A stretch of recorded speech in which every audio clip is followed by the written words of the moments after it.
दोस्तों, अगर कहानी का मज़ा लेना है तो चैनल को सब्सक्राइब करना मत भूलिएगा। मेरी कहानी शुरू होती है उस लम्हे से जब मैंने यूनिवर्सिटी के पहले दिन को पहली बार देखा। वो कोई आम लड़का नहीं था, न किसी शौकीन ग्रुप का हिस्सा, न फैशन की दौड़ में शामिल, बल्कि एक सादा सा खामोश लड़का था। अपनी किताबों में गुम ऐसा लड़का जिसकी आंखों में मासूमियत और लहजे में खुलूस था। मुझे खुद नहीं पता क्यों, मगर उसकी सादगी मुझे अपनी तरफ खींचने लगी। वक्त के साथ हम करीब आए। वो मेरे लिए नोटिस तैयार करता।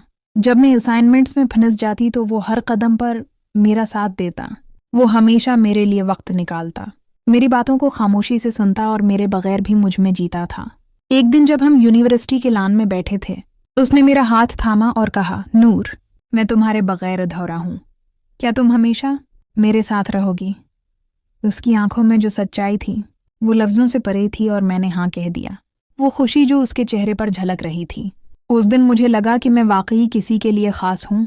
हमारे चंद महीने ऐसे गुजरे जैसे ख्वाब हों, खालिस मोहब्बत, खुलूस और बेगर्जी से भरपूर। लेकिन फिर मेरी ज़िंदगी में रिहान आया।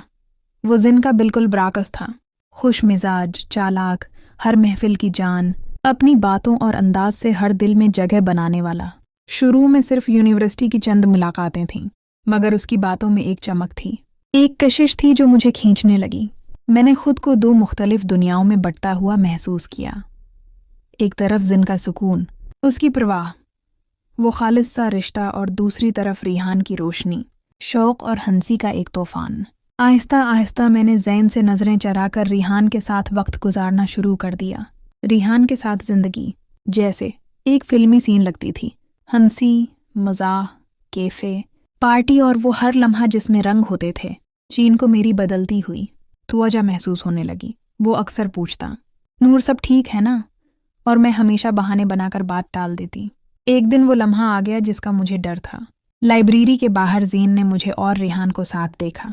उसकी आंखों में सिर्फ एक सवाल था, सदमा, दुख और एक दर्द भरी। ज़ीन ने कुछ नहीं कहा, बस खामोशी से चला गया। इस दिन के बाद मैंने खुद को आज़ाद समझा, लेकिन शायद दिल के किसी कोने में एक बेचैनी सी रह गई थी।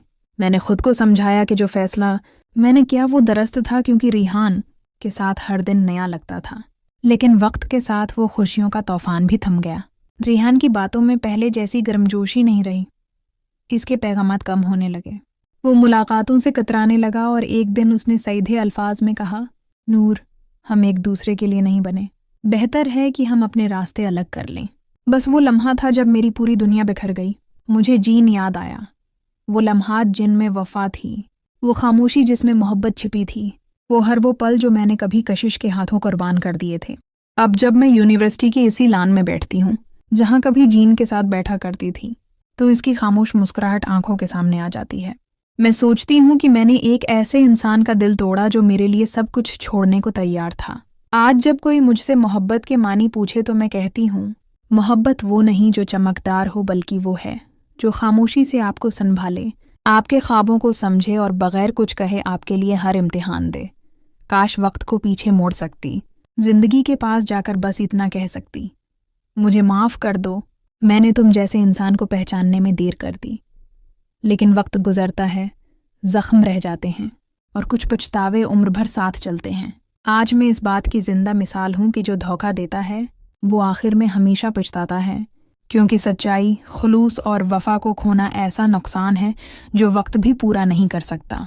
दोस्तों, अगर कहानी ने आपके दिल को छुआ हो तो वीडियो को लाइक करें और चैनल को सब्सक्राइब करें।